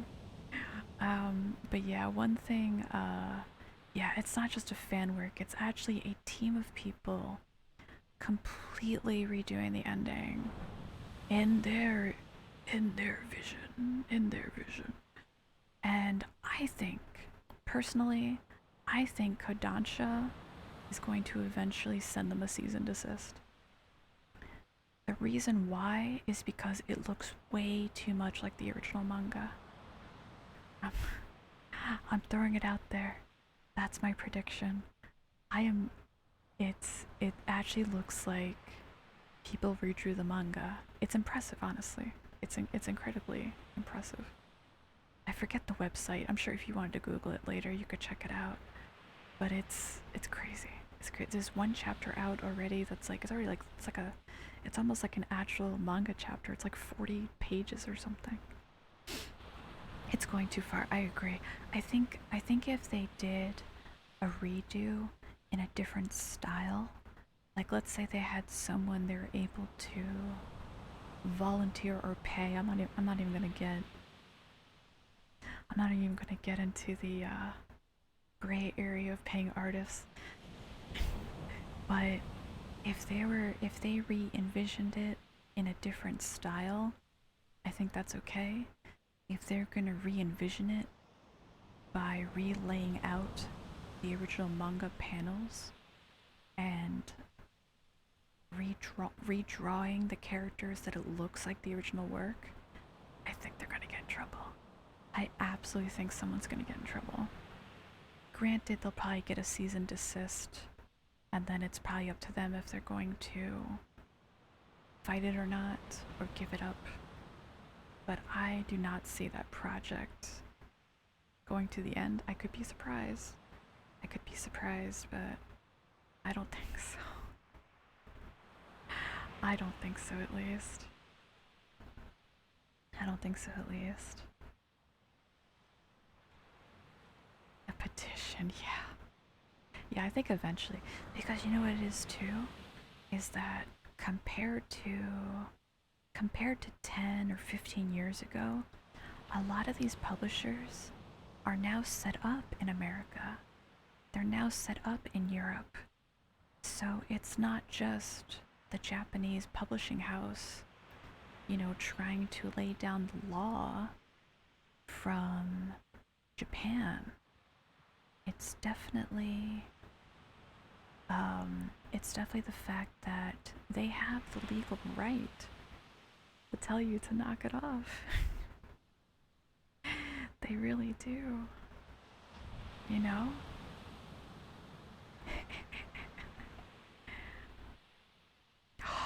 Yes, Gaia Online. Oh my gosh. I still have my original donation letters, just saying. I still have them on my account. I'm still hoarding those letters. So classic. Gaia Online, so classic.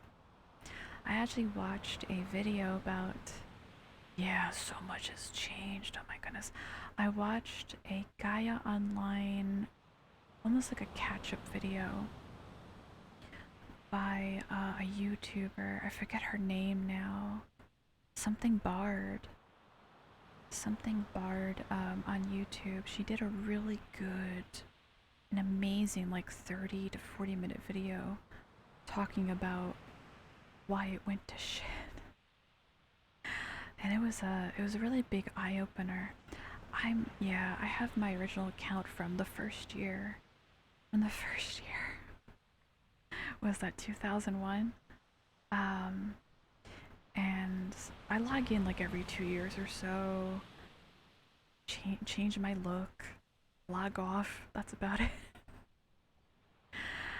You know, maybe see what's new for the dress up game that it is. Pick up a few things, update my look, and log off. Yeah. So classic, so classic. I used to be part of a lot of avatar sites. I do a lot of forum roleplaying. On Gaia, I used to be big in the pet shops, in the adoptables. Way back when. I still have all those images saved. I not only hoard donation letters, I hoard all the PNGs. Oh no, we didn't have PNGs, we had JPEGs. Never mind. Log in for the Halloween event. They did make it easier to get premium and expensive items. Yeah, the market's inflated. That's what I heard. Like they keep trying to resolve it. I actually heard within the last year or so. I think one of the originals was trying to come back onto the team. Maybe try to fix it. I don't think it can be fixed fully, but, you know. Actually, the 1 year I went to Otakon, they were there. And I got a poster that had a bunch of signatures on it from the team. I don't think I still have that poster though, sadly. But yeah, I went to the booth, that's what it'd be called. I went to their booth for Gaia Online, and if you proved that you had an account, they would spin a wheel. And I remember like getting a shirt or something.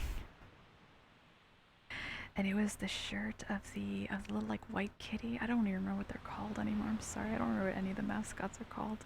Like the early kitty. Remember there was like the little kitty, I think with the Gaia wings or whatever. You know what's funny? I think what's it called? I think I finally cut up that shirt for a mask last year. What's up, Kobe? Because we're doing ASMR, we're chilling. Kiki, yes. Yes. Yes. Yes, 𝗙cie𝗹𝗹cie, you got it. Yeah, it's just it was like Kiki and Coco, right? Was that it? I don't know. I could be making up the other name now. But yeah, it was Kiki, you're right. Absolutely right. It's nostalgia. Exactly. We're talking about summer memories. We're talking about summer memories. We talk about conventions and everything, I guess, related. Somehow we've worked off of that. I know because of the car items. Oh my gosh, that's too funny. That's too funny. Well, it's usually a nostalgia stream with me. This elf has seen some shit. So.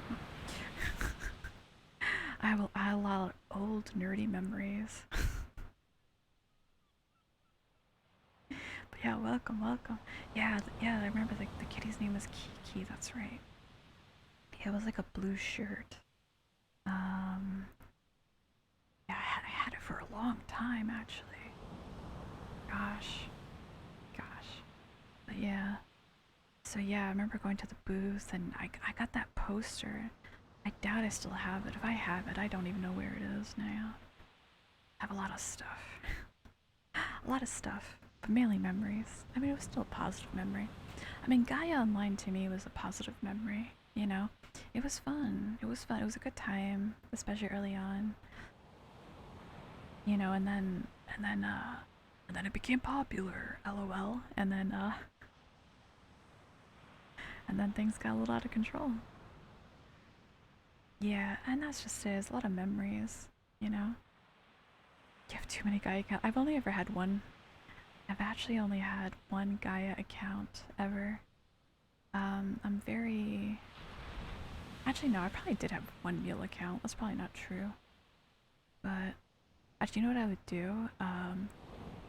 When housing was released, and I was paranoid because I still have them, honestly.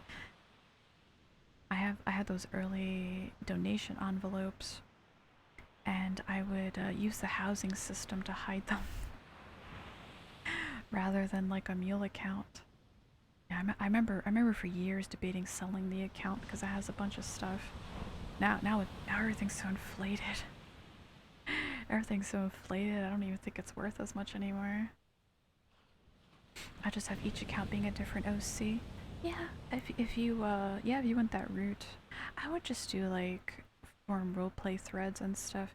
I also used to roleplay on what was the website? There was Minutia, and there was a different avatar website. Began with a Z. Zen something. The housing is still broken, by the way. They ran out of server spots and just didn't. Yeah, that's right, because you had to claim a spot, right? It's like you had to. My god. That's funny just to think about. Yeah, I remember like their early announcements of an MMO and the housing and the gaming. That's so funny. That's so funny. That's so wild to think about. Yeah. They even tried booting inactive accounts to free up space and filled it with inactive people. Oh, yikes. Yikes. I mean, I think even if you took everything back from your house, I think it just went back to your inventory, I hope. Maybe I should try to log in, huh? I usually log in like once every other year anyway. Everything seemed pretty much like the same when I logged in. Usually I'd have to like log in, reset the password, and all that every other year. But it was still fun. And I used to, when I used to be active in Ragnarok Online, they had a very active Ragnarok Online section in the gaming section. They had like their own little area. I used to have my own forum signature, with my characters. To keep the account somewhat active. Yeah, I'm very like, very protective of my own accounts. I'm very protective of my own accounts. I don't usually sell my gaming accounts or forum accounts or anything like that. Like I can't let go. I can't let go. That's a me thing. It's very much a me thing. Even let's rewind for a second. Back when there was the early MOBA wars, if anyone remembers a game called Heroes of New Earth, it was competing versus some of the other ones at the time, and for a while I had an early founders account that meant that I had every character unlocked forever, even the new ones, upcoming ones. There was a time where that $20 account I think was worth like $500. I still didn't sell it, and I probably should have because that game went to shit. The slimes in the back, yeah, they're pourings. Yep, I actually set them up myself. There's lunatics and pourings. It's stream avatars, but I actually set up those sprite sheets myself just so I would have my own Ragnarok Online sprites. It was fun. I actually did it on stream.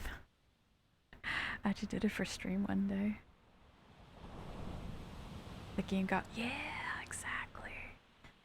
I actually play Ragnarok Mobile. It's a Ragnarok mobile version of the MMO.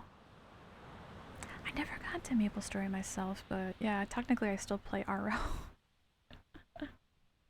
Technically I still... You know, it's funny, I actually was able to reactivate my old original RO accounts on Warp Portal. So I actually logged into it like a month or two ago and I'm like, this is really weird. It's really, really weird. But yeah, it's fun. That game was, oh man, that was my life at one point. For Ragnarok. I used to my childhood dream was to grow up and be a Ragnarok online game master. Oh boy. Oh boy. How naive. Gaia had an event where you spin a wheel, you got older rare items. Oh, nice. Yeah, they kept doing like weird ass events. That's why I think I don't even know how worth it my my account is. Because I felt like they did do almost like a redo of stuff, right? I never had the Halo. I never had the Halo from the first donation.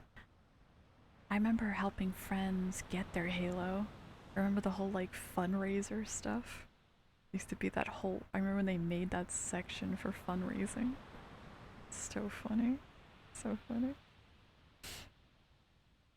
Mine was to be oh my god, master, item seller, yeah. Oh, that's so funny, yeah. Because it's fun, it was fun, you know? It's good times, good memories. You know, and it's like it seems silly, you know, when you grow up and it's like, oh man, you know, but it happened. And there are far worse things that could have happened. You know, they're fun memories, they're events and, you know, folks that you met at the time. Someone that I knew from Gaia. Someone that I knew from Gaia online, an artist. She actually works as a professional freelancer now. And I'm like so proud of her. Like I haven't talked to her in years, you know, because life happens. But it's so fun to think like we used to hang out like all the time, like on haha AOL Instant Messenger, on AIM, as us kiddos called it back in the day, or MSN Messenger, right? MSN Messenger was bigger back in the day too, but we used to have a group chat, you know, for artists and stuff, for like our little like adoptable families and role play, you know. I made them an account, but they were worried their parents. Whoop. Jeez. Lucy. Thank you so much. Lucy, Lucy, Lucy, Lucy, Lucy. What's up? That's you. That's me. That's you. Lucy Candy, how are you? What's up, Lucy? We are chilling today. We are chilling beachside talking about stuff. Actually, everybody, since we were talking about conventions and stuff earlier, Lucy's a cosplayer. Yeah, Lucy's a cosplayer too. I was talking about conventions earlier. Talk about conventions and, you know, it's great. It's fun. It's fun. So I know Lucy's been to a lot of conventions and understands that vibe. Let's see. Cosplayers are the best. Did you hear that, Lucy? Arthur just called you the best. That's what I just heard. That's what I just read in chat. And going back, let's go. That's right. Yeah, conventions are coming back finally. We haven't decided if we're gonna go to the NYC this year. I know it's scheduled. It's still up for debate just because of IRL stuff happening. I don't know. I don't know. Things are a little crazy IRL. So yeah, I know. I don't know if I'm gonna be able to go this year. We haven't decided yet. So we'll see. We'll see. Have some family stuff. Yeah, just to buy stuff. Exactly. That's what I was saying. I like shopping. I want to go shopping at the conventions. That's what I like doing. Even just browsing, you know? So there are barely any conventions where I'm at. Yeah, some areas don't have many, but sometimes if you look, if you look around, even if it's not like maybe a hobby you expect to have a convention, there might be like a meetup. Even if it's not a convention, if you go to like I believe it's meetup.org, at least for the US, you might be able to still find like smaller group gatherings. I don't know about now, but you know what I mean. You know what I mean. I used to use Meetup to find some local D&D actually. So, but yeah, conventions are fun. You know, even if they have, you know, a handful of drawbacks, it happens. I mean, everything has its drawbacks. Nothing's perfect, not even conventions. I was actually talking earlier. I had actually volunteered at some conventions, so I would get like, you know, like a freebie pass. Back when I didn't really have money for conventions, and I wanted money to buy stuff. So I would volunteer, and sometimes it was a nightmare. Let's see, I'm so bad at D&D. Making somebody die in 3 hours. I mean, it happens. I did a few one-shots last year, and I think 2 out of like the 4 I did, my character almost died. I think it's also based on dice rolls, so yeah. It's based on the dice rolls. But yeah. But yeah, we're having some chill times tonight, just as a quick reminder, everybody. The rest of the week is gonna be gaming. It's gonna be a little louder. I'm usually a little louder and chaotic, so so Wednesday and Friday is gonna be gaming and chatting. I have some fun little things happening. I usually have different redeems up that are a little more chaotic if you're looking for a bit more of a fun, entertaining time. I'm always around for chatting and all that. Wednesday and Friday should also be Twitch drops as well if you also play those games and all that. So 𝗙cie, what's up? How are you? 𝗙cie? How's the start of your week been so far? But yeah, D&D and its dice rolling is, you know, it is what it is. You would notice it's true. It's true, cutie. But yeah, we're just having a chill time today, which is good, because I'm kind of tired. I feel like past 𝗙cie was thinking of future 𝗙cie and her trials and tribulations. Monday, I feel like it's been tiring for me lately. It's been kind of crazy, actually. It's been a little wild. It's been a little wild. But yeah, but yeah. Today is a chill night. The rest of the week would be a bit more chaotic and fun. Have some fun stuff in store. Hopefully I'll have stuff ready either Wednesday or Friday. We'll have a bit more chaotic comfy time. Chaotic chill times is usually how it goes around here. But yeah. We're just talking about conventions and hobbies and all kinds of stuff. So I've been having actually a really fun time. I kind of started tonight not 100% sure what to talk about. But I'm glad we found some fun topics actually. Cause I could definitely go on forever about experiences with hobbies or elitists or conventions and those kinds of experiences. You know, even like meeting new people and all that kind of stuff. Meeting celebrities.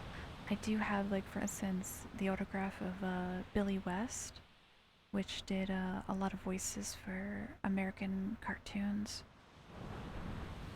Once the topics start, they just keep going one after another. Heck yeah. Heck yeah. Yeah, that's alright. I don't really shut up, so it's good for you, chat. It's good for you. It's all good. It's all good around here. But yeah, it's definitely a lot of fun times, a lot of fun memories. Yeah, I met Billy West, and there was a few others. He was definitely probably the most notable. He was really nice. I remember when I met him, I was being total weeb at the time, right? This was, you know. And I remember wearing cat ears, and he made a joke about them. I remember he made a joke about them. It's content. Yeah, exactly. Well, some days are definitely more challenging than others. Some days my brain is empty. Some days my brain just feels empty, you know. And some other days aren't so bad. So, as far as that goes. Let's see here. So yeah, checking. I had a message on my phone and it's like, yeah, I don't know you, so you can wait. I don't know you, so you can wait. But yeah, definitely a lot of fun times. Cause you know, I wasn't someone that was sent out to summer camp, for instance. So I don't have a lot of summer camp type stories or experiences. I did one year. I went for a few weeks one year, and it was a lot of fun. It was a lot of fun. So if I don't know you and you send me a message for help, you can. Yeah, I don't even know. Like I don't even know like what servers I share with them. That's the first thing I do. When I check my Discord and I don't know them, I'll check mutual servers. Cause sometimes it's just sometimes it's just scammers. Anyway, so it's like whatever. Yeah, most of my childhood stories are simply things I chose to do and regret. I mean, it was a learning experience. You just gotta spin it. You gotta spin it. You have to spin it. You know, it was the experience. Right. So yeah. I mean, some things might feel really regretful, but I usually try not to regret things, you know?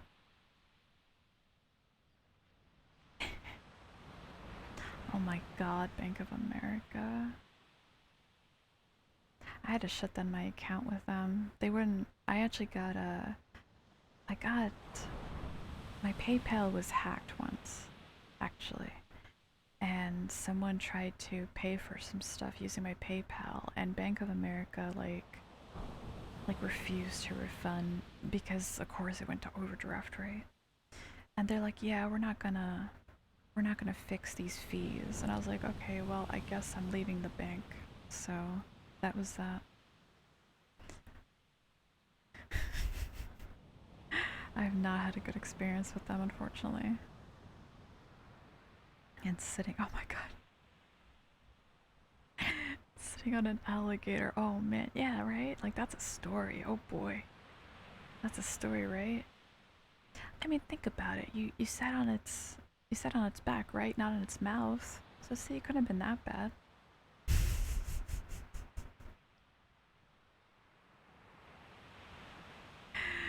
So there you go. You know, it just made the perfect MMO mount. You know, it was just the right time, the right place. You were trying to, you know, you're just trying to tame it. You know, for like your Warcraft hunter, it was fine. It was fine. It worked out fine. You're still here to talk about it today, so it couldn't have been that bad. Could have been that bad. I mean, of course, like as kids, we do silly things. We do a lot of silly things as children. It happens. It happens. Thank you so much for the follow. Ventus Clan, welcome, welcome. Hope you're having a fun chill time. But yeah, it's all about those experiences that bring us to today. I think I think for me sometimes it's hard for me to imagine like that was me. You know? Like does that make sense? It's like, oh, that person who did maybe that silly thing or had that dumb thought. It's like, oh, that was me. Who was that? What were they thinking? You know, like it's kind of strange. It's a bit surreal. I would say it's a bit surreal is the word that I use for that. Because you know, you really are an accumulation of your experiences so far. You know, some are good, some are bad. You know, but it brings us to the current time. It brings us to the today. So we really just have to make the best of it. You know? Just be cool and bam, I'm doing it. I'm doing it, yeah. Yeah, I feel like I was scammed as a child. I think we're all scammed as children. We're all scammed. All the adults in our life scammed us. They made us think they knew what they were doing. No one knows what they're doing. No one knows what to do. Nobody knows. That's my wisdom. That's my elven wisdom. No one knows what to do. Look at the past year of COVID. Literally every state is doing something different.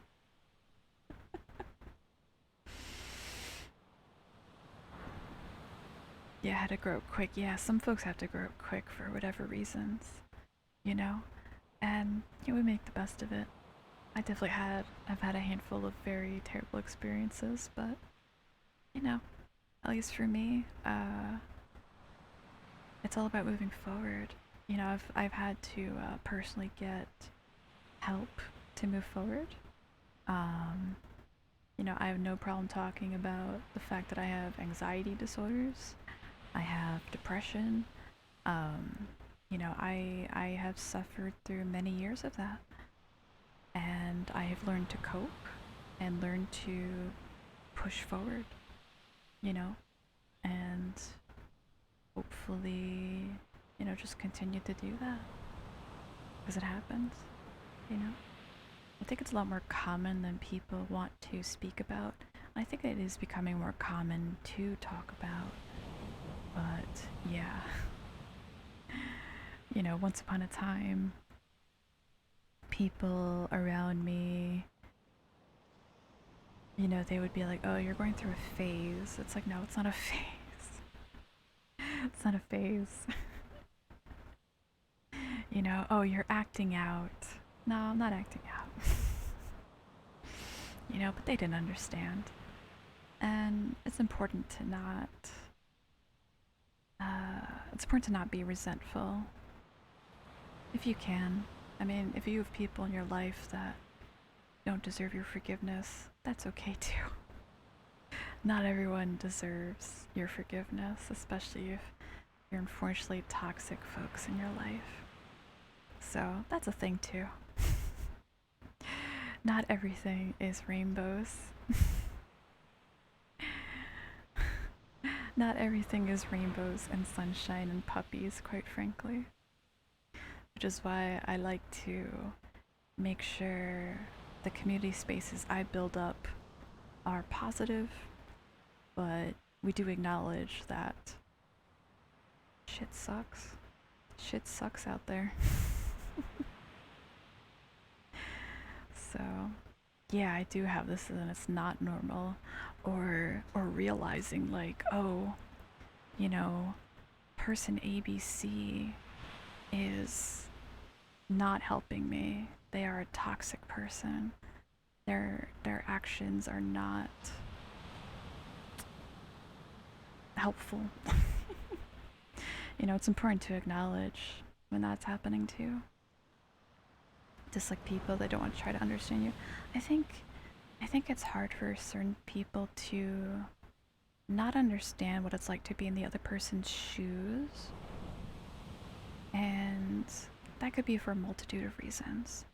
That could definitely be for a multitude of reasons that occurs.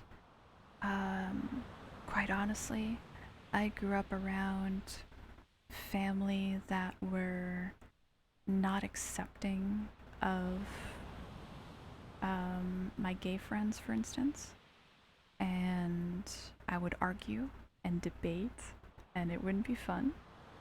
But as times changed, and they understood things differently, they don't feel that way anymore, and they're much more accepting now than they were years ago. And you know, and it comes from a place of not understanding and confusion. And you know, at this point, I don't hold it against them because they have changed. Unfortunately, not everyone has people in their life willing to change, but you know, it's fortunate if some people are willing to understand. And what's up, Deathkin? Welcome home. Welcome home. But yeah, it's definitely, you know, I've always been someone that, it didn't make, like, the hate didn't make sense to me. Like, it was just outside of my line of thinking. Some people are resistant because, exactly. And that's the thing too, is that, you know, kids these days will be like, oh, you know, old people don't understand. But some folks were brought up completely differently in different environments and were surrounded by something different. And, you know, some are willing to change and accept change, some not so much. So it's important to I think, oh, that scared me. That scared me because I'm looking at the OBS. I think the most important thing is that you can't force people to change as much as we want to. As much as we would like to see them change, we can't force it. People have to change on their own and on their own terms. Yeah.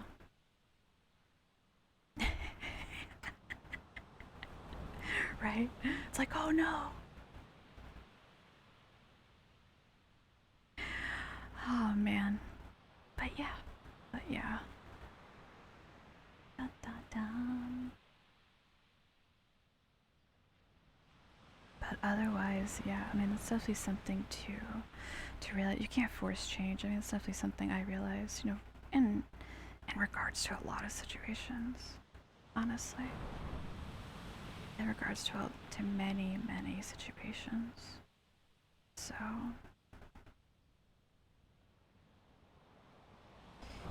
you know, it can't be forced, and people have to and you can't you also can't force people to get help. People have to realize when they want to get help, and if they're able to, you know, they have to look for themselves. So yeah, a lot of it's out of your control, and that's why, you know, I do worry about folks that get too caught up in, like, what's the word? They get too caught up in trying to fix things or situations. Quite frankly, a lot of situations are just nothing that you can control or affect for the most part. What is what it is. Let's see what this person's doing.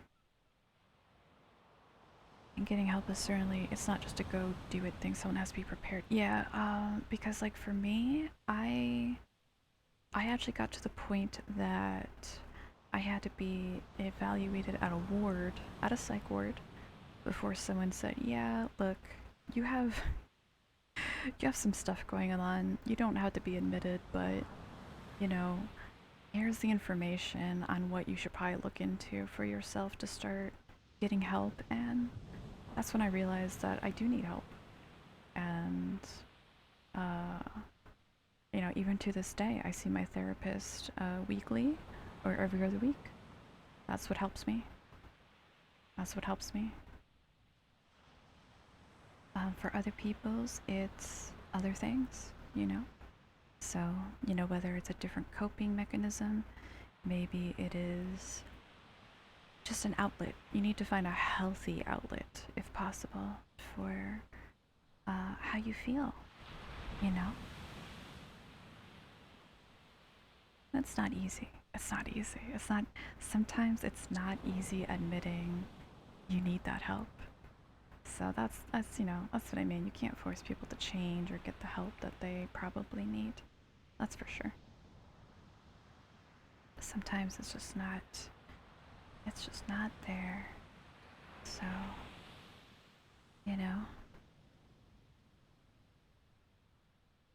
Thank you, dead guy. Yeah, I've had, like I said, I've had experiences with a lot of stuff, you know.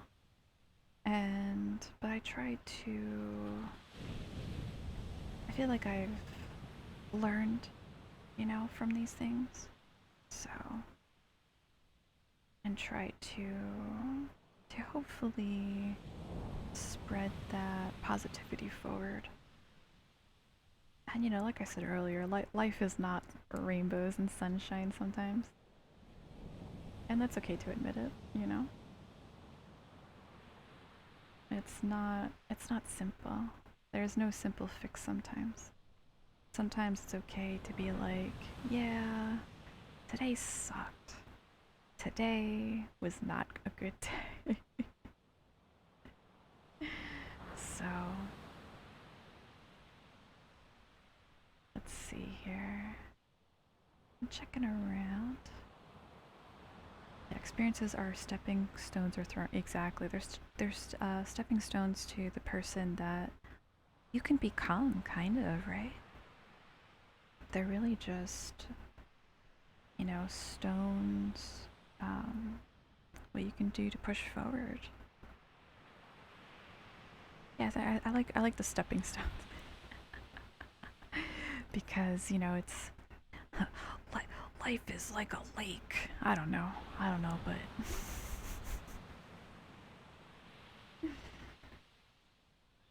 I got no clue. But I think you know where I'm going with that thought. I just need more time to ruminate on it. But yeah. Life is like a lake. Don't get wet. That's a new one. Thank you so much, that guy. Yeah, I'm actually looking around for someone to raid right now currently because I'm going to be wrapping up myself. Actually, it's actually been almost 2.5 hours. That's crazy. I'm very happy that I was able to find some fun, comfy times with everybody for over 2 hours now. I'm going to reiterate, the rest of the week is going to be gaming. This means Wednesday and Friday is going to be a bit more fun, gaming, entertaining, chaotic. So I hope if you'd like to join me or check it out. If not, that's okay. I'm going to try to pick, I think currently it's going to be Fridays in August, might be like an ASMR night. So keep an eye out for that. I have been trying to post my schedule on my offline screen also if you'd like to check that out. So I don't, let's see, so I see this one person, looks like they just got started. Why don't we go check them out? Looks like they're asking chat about triggers. We're going to keep up the comfy vibes and rate someone doing ASMR, so that way all of you can keep up some comfy vibes. See, seems like they're having some fun, a lot of good talks if you'd like to continue over there. I don't know them myself, but let's go give them a hello. Let's give them a hello. We're gonna be reading 𝗙cie𝗹𝗹𝐶𝗄. But yeah. Thank you so much for being here, Arthur. Yeah, I'm willing to talk anytime, even on my crazy gaming streams or anything. I'm always willing to talk about any of this stuff and so much more. You know, you're more than welcome. Or if just ASMR is your thing, that's okay too. I'm going to try to add some more into the lineup and maybe have some fun thematic streams coming up in August. We're going to experiment. We're going to experiment a little bit. But thank you everybody so much for being here today. Thanks for joining me. Feel free to share your favorite hug or love emote if during the raid, or just go say hi or whatever you'd like. It's all good around here. Thanks everybody for being here. Hopefully I'll see you again. And with all my love, take care and have a really beautiful night. Good night, everybody.